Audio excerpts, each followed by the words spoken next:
অন্ধকার, শুধু অন্ধকার।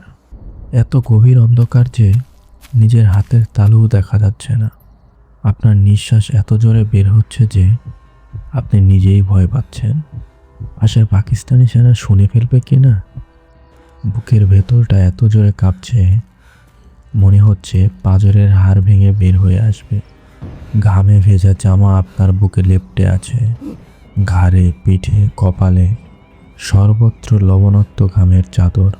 হাতের মুঠোয় একটা ঠান্ডা লোহার নল, বন্দুক। কিন্তু ট্রিগার টানার সাহস কি আপনার সত্যিই আছে? 3 ফুট দূরে একটা বুটের শব্দ, কাঁদায় ধীরে ধীরে কেউ একজন রাইফেলের সেফটি খুলল। আপনার গলা শুকিয়ে কাঠ। থুতু গেরার চেষ্টা করলেন, পারলেন না। আর ঠিক এই মুহূর্তে মৃত্যুর এত কাছে দাঁড়িয়ে আপনার মাথায় একটাই প্রশ্ন ঘুরছে, আমার বন্ধু রাশেদ কি এখনো বেঁচে আছে? এই প্রশ্নের উত্তর আপনি পাবেন, কিন্তু আজকের এই রাতটা আগেই পার করতে হবে। চ্যাপ্টার 1, প্রস্থান।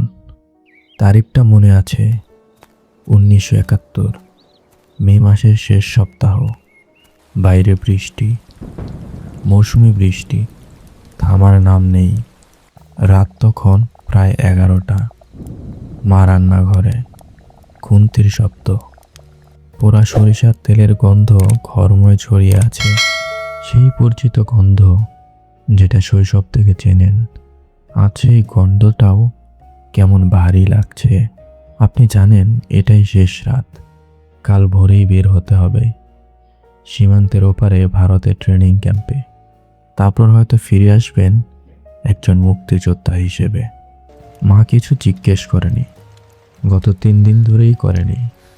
কিন্তু মায়েরা জানেন, সন্তানের চোখের ভাষা মায়েরা পড়তে পারেন কোনো শব্দ ছাড়াই। মা একটা কথাও বলেনি, শুধু পাতে তুলে দিয়েছেন আলু ভর্তা, ডাল আর ছোট্ট এক টুকরো ইলিশ মাছ। এই দুর্মূল্যের বাজারে সংসারে এত টানাটানির মধ্যে ইলিশ মাছ কোথা থেকে এলো? হয়তো মা সকালেই কিনেছিলেন জেনে শুনে। আপনি খাচ্ছেন একটু একটু করে। প্রতিটা গ্রাস গিলতে কষ্ট হচ্ছে, কারণ গলার কাছে কিছু একটা আটকে আছে। সেটা কান্না নয়, ভয়ও নয়, অদ্ভুত এক নিষ্ঠুর সংকল্প, একটা পাথরের মতো শক্ত সিদ্ধান্ত, যা একবার নিলে আর পেছনে তাকানো যায় না। মা একবার তাকালেন, সেই চোখ, সেই চোখে কোনো প্রশ্ন নেই, কোনো অভিযোগ নেই, কোনো ভয়ও নেই, শুধু একটা নীরব দোয়া, যেটা ঠোঁটে উচ্চারিত হয়নি, কিন্তু সেই মুহূর্তে ঘরের বাতাসে মিশে গেছে। আপনি উঠে দাঁড়ালেন, মাকে বললেন, মা তুমি ঘুমাও, কাল সকালে কথা হবে। মিথ্যে কথা, জীবনের সবচেয়ে বড় মিথ্যা। মা জানেন কাল সকাল আসবে না, অন্তত এই ঘরে না। আপনিও জানেন। দরজাটা বন্ধ হলো, আস্তে, খুব আস্তে, যেন শব্দ করলেই কিছু একটা ভেঙে পড়বে। অন্ধকার গলিতে পা রাখলেন আপনি, বৃষ্টিতে ভিজতে ভিজতে। আপনি এখন একজন মুক্তিযোদ্ধা। 1971 সালে বাংলাদেশের মোট মুক্তিযোদ্ধার সংখ্যা ছিল আনুমানিক 1 লাখ থেকে 2 লাখ। এদের মধ্যে বড় একটি অংশ ছিল 18 থেকে 25 বছর বয়সী তরুণ, যারা ছাত্র, কৃষক বা সাধারণ কর্মজীবী ছিলেন। চ্যাপ্টার 2, ট্রেনিং ও রক্ত। ভারতের সীমান্ত, মেঘালয়ের পাহাড়ের কোলে একটা ক্যাম্প। নাম জানার দরকার নেই, ঠিকানা মনে রাখার দরকার নেই, শুধু জানেন এখানে আসলে আর আগের মানুষটা থাকে না। প্রথম দিন ভোরে ঘুম ভাঙল চিৎকারে, উঠুন, দৌড়ান এখনই। চোখ খুলতে না খুলতে পা চলতে শুরু করলো। পেটে কিছু নেই, পায়ে শুধু চটি, কাদামাটিতে পা ডুবে যাচ্ছে। ইনস্ট্রাক্টর সামনে দৌড়াচ্ছেন, থামলেই লাঠির বাড়ি, প্রশ্ন করলে আরও বাড়ি। এখানে প্রশ্নের জায়গা নেই, শুধু আদেশ আর আনুগত্য। 3 সপ্তাহ, প্রতিটা দিন একই নরক। ভোরে 5 কিলোমিটার দৌড়, তারপর হাতাহাতি লড়াইয়ের প্রশিক্ষণ। দুপুরে ম্যাপ রিডিং, কোন নদী কোথায়, কোন সেতু কিভাবে ধ্বংস করতে হয়। বিকেলে বোমা বানানোর হাতে কলমে শিক্ষা, কোন তার কাটলে বিস্ফোরণ হয়, কোন তার কাটলে থামে। রাতে বৃষ্টিতে ভেজা মাটিতে শুয়ে ঘুম, কোনো চাদর নেই, কোনো বালিশ নেই। খাবার দিনে 2 বার, সামান্য ভাত আর জলো ডাল, কখনো কখনো একটা কাঁচামরিচ। মায়ের সে ইলিশের কথা মনে পড়ল। চোখ ভেজার আগেই দাঁতে দাঁত চাপলেন। তারপর এলো সেই মুহূর্ত যেটার জন্য এতদিন অপেক্ষা। ইনস্ট্রাক্টর একটা রাইফেল এগিয়ে দিল। .3034, পুরনো কিন্তু কার্যকর। আপনি হাত বাড়ালেন, ঠান্ডা, বরফের মতো ঠান্ডা সেই লোহা। হাতে নিলেন, ভারী, অনেক ভারী। মনে হলো পুরো পৃথিবীর ভার একটা লোহার নলের মধ্যে ঢুকিয়ে দেওয়া হয়েছে। কিন্তু এই ভার শুধু ধাতুর নয়, এই ভার সিদ্ধান্তের, এই ভার দায়িত্বের, এই ভার সেই প্রশ্নের, আপনি কি সত্যিই কারো দিকে এটা তাক করতে পারবেন? সত্যিই কি ট্রিগার টানতে পারবেন? জেনে শুনে চোখ খোলা রেখে? সেদিন জবাব জানতেন না, সেই জবাব পরে পাওয়া যাবে। Chapter 3, crack platoon operation. রাত 3টে, ঢাকা শহর ঘুমিয়ে আছে, অন্তত ঘুমের ভান করছে। কারণ এই শহরে এখন রাতে ঘুমানো মানে হয় সাহস, নয়তো হাল ছেড়ে দেওয়া। আপনাদের 5 জনের দলটা জেগে আছে। আপনাদের টার্গেট পোস্তগোলার কাছে একটা পেট্রোল পাম্প ডিপো। পাকিস্তানি সেনাবাহিনীর ট্রাক, জিপ, সাজোয়া জানে জ্বালানি সাপ্লাই দেয় এটি গুলিয়ে দিলে এই অঞ্চলের সামরিক মুভমেন্ট অন্তত 3 দিনের জন্য থমকে যাবে। 3 দিন মুক্তিযুদ্ধে 3 দিন অনেক বড় সময়। আপনারা 5 জন, রাশেদ আছে, আপনার শৈশবের বন্ধু, ক্লাস 3 থেকে একসাথে পড়েছে, একই পাড়া, আজ একই যুদ্ধ। কমান্ডার ফিস করে ব্রিফিং দিলেন। কথাগুলো মাথায় ঢুকেছে, কিন্তু বুকের ভেতর একটা ড্রাম বাজছে। আপনার নিজের হার্টবিট এখন আপনার কানে বাজছে। গলি দিয়ে এগোনো শুরু করলেন, দেওয়ালের ছায়ায় ছায়া। একটু হাঁটুন, থামো, শুনুন, আবার হাঁটো। হঠাৎ সামনে আলো, একটা চেকপোস্ট। 2 জন পাকিস্তানি সেনা, তাদের সিগারেটের লাল আগুন অন্ধকারে জ্বলছে। উর্দুতে কথা বলছে, হাসছে। তারা জানে না 5 জন মানুষ মাত্র 10 হাত দূরে দেয়ালের গায়ে লেপ্টে দাঁড়িয়ে আছে। নিঃশ্বাস বন্ধ, নড়বেন না। 5 সেকেন্ড, 10 সেকেন্ড, 15 সেকেন্ড। একজন সেনা সিগারেট ফেলে দিল, বুটের তলায় পিষল। তারপর দুজনই ঘুরে অন্যদিকে হাঁটল। এগিয়ে চলুন। ডিপোর কাছে এলেন। রাশেদ বোমাটা সেট করছে। তার আঙ্গুল কাঁপছে, কিন্তু থামছে না। কাঁপা হাতেও সে করছে। এটাই সাহস, কাঁপতে কাঁপতে এগিয়ে যাওয়া। Timer set, 3 minute. ফিরে আসুন, দৌড়ান, নিঃশব্দে, শুধু নিজের শ্বাসের শব্দ। বুম!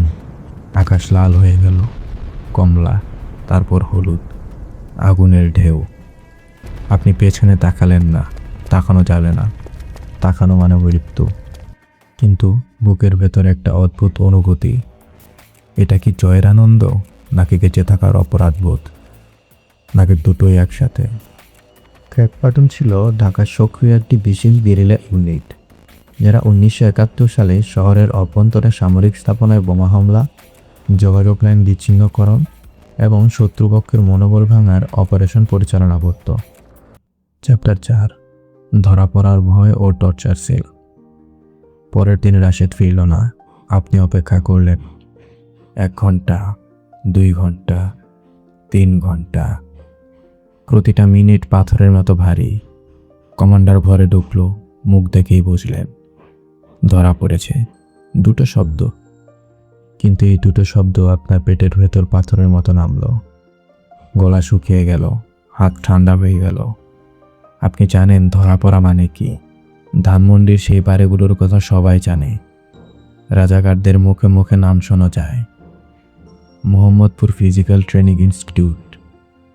সেখানে যে যায় সে 2 ভাবে বের হয়, মরে অথবা মরার চেয়েও খারাপ অবস্থায়। তারা প্রথমে ভদ্রভাবে জিজ্ঞেস করে, কমান্ডারের নাম বল, ঘাঁটি কোথায়, আর কে কে আছে। উত্তর না দিলে শুরু হয় আসল কাজ। বিদ্যুৎ শক, নৌক উপড়ে ফেলা, জলে ডোবানো, আলো, অন্ধকার, আবার আলো। ভাষায় লেখা যায় না সব কিছু। কিছু কিছু বর্ণনা মানুষের মস্তিষ্ক শুনতে পারে না, ধারণ করতে পারে না। কারণ মানুষের মস্তিষ্ক এই পরিমাণ নৃশংসতার জন্য তৈরি হয়নি। কিন্তু রাশেদ সেই জায়গায় আছে। আপনার পাশের গলিতে একজন রাজাকার দাঁড়িয়ে আছে। আপনাকে চেনে কিনা জানেন না, তাকাচ্ছে, একটু বেশিক্ষণ তাকাচ্ছে। বুকের ভেতর আবার সেই ট্রাম। আপনি মাথা নিচু করে হাঁটছেন। স্বাভাবিকভাবে হাঁটুন, পা কাঁপলেও থামবেন না, কাঁপা পায়েই হাঁটুন। আপনি এখন একা, সম্পূর্ণ একা। রাশেদ নেই, কমান্ডার নেই, পাশে কেউ নেই, শুধু আপনি আর এই শহর, যে শহরটা এখন আপনার বিরুদ্ধে। এই একাকিত্ব মৃত্যুর চেয়েও ভারী। চ্যাপ্টার 5। স্বাধীনতার শেষ সকাল, 16 ডিসেম্বর 1971। ভোরবেলা রেডিওতে ঘোষণা এলো, পাকিস্তান সশস্ত্র বাহিনী আনুষ্ঠানিকভাবে আত্মসমর্পণ করেছে। মানুষ রাস্তায় নামলো, হাজারে হাজারে, লক্ষে লক্ষে। আনন্দের ঢল যেন বাঁধ ভেঙেছে। চারিদিকে চিৎকার, জয় বাংলা, জয় বাংলা। কেউ কাঁদছে, কেউ হাসছে, কেউ একে অপরকে জড়িয়ে ধরছে। অচেনা মানুষও আজ পর নয়। আপনি দাঁড়িয়ে আছেন, কিন্তু আনন্দ আসছে না।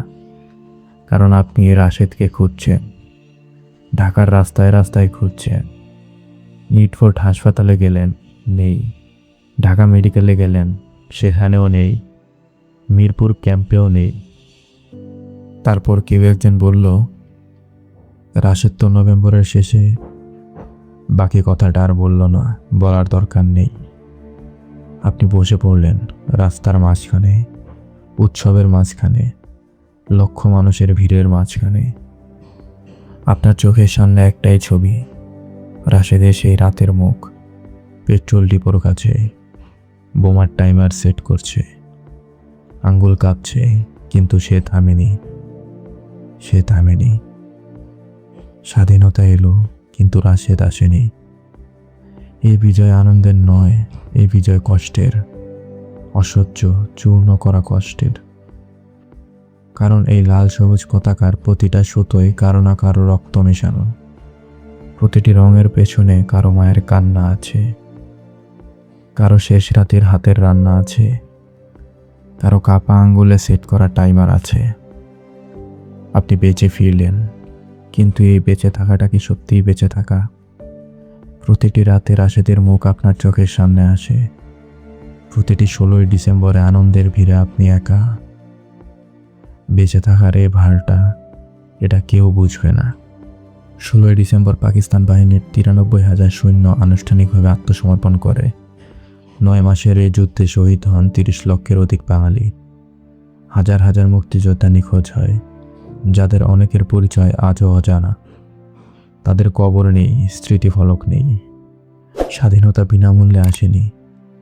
এর দাম দিয়েছে রাশেদ, দিয়েছে লক্ষ লক্ষ নাম না জানা তরুণ, যাদের নাম ইতিহাসের কোনো বইতে নেই, যাদের ছবি কোথাও সংরক্ষিত হয়নি, যাদের কবর কোথায় সেটাও আজ কেউ জানে না। কিন্তু এই দেশটা তাদের, এই মাটিটা তাদের রক্তে ভেজা। আজ যখন আপনি লাল সবুজ পতাকা দেখবেন, একটিবার থামবেন, একটিবার ভাববেন সেই কাপা আঙুলের কথা।